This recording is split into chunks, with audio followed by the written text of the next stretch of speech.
Assalamualaikum warahmatullahi wabarakatuh. Perkenalkan, nama saya Nur Indri Wiranti. Saya dari kelas 11 IPA 6. Di sini saya akan menjelaskan tentang materi dinamika rotasi. Apa itu dinamika rotasi? Nah, dinamika rotasi adalah suatu ilmu yang mempelajari tentang pergerakan benda yang berputar dengan memperhatikan aspek penyebabnya. Artinya, suatu benda disebut berotasi ketika semua bagian benda tersebut bergerak mengelilingi poros atau sumbu putarnya.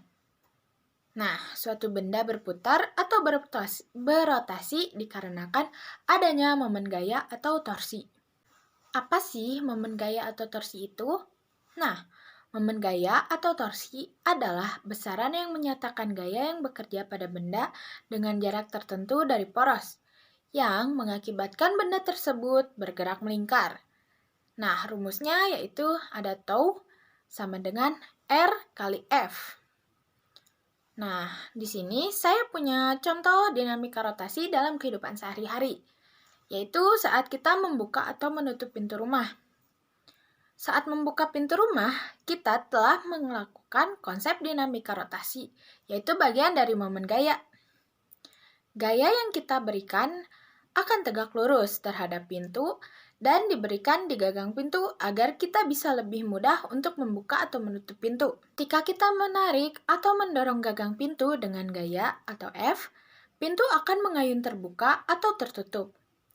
Ayunan terbuka dan tertutup ini menandakan kalau pintu mengalami gerak rotasi atau bergerak berputar pada porosnya dan memiliki sumbu putar yang terletak pada engselnya.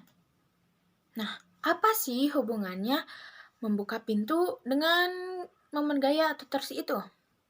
Nah, kita di sini anggap saja engsel pintu ini adalah sumbu putar atau poros.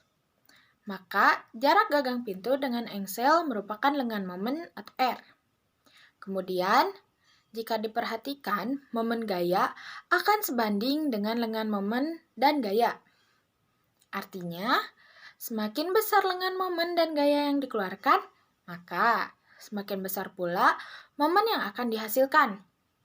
Hal ini yang memudahkan kita untuk membuka atau menutup pintu. Nah, maka dari itu kita dapat menyimpulkan bahwa semakin besar gaya tarikan yang kita berikan, maka semakin besar pula kecepatan sudut yang akan dihasilkan. Begitupun sebaliknya. Semakin kecil gaya yang kita berikan, maka semakin kecil pula kecepatan sudut yang dihasilkan. Maka, sekian penjelasan singkat tentang dinamika rotasi dari saya. Mohon maaf bila ada kesalahan. Wassalamualaikum warahmatullahi wabarakatuh.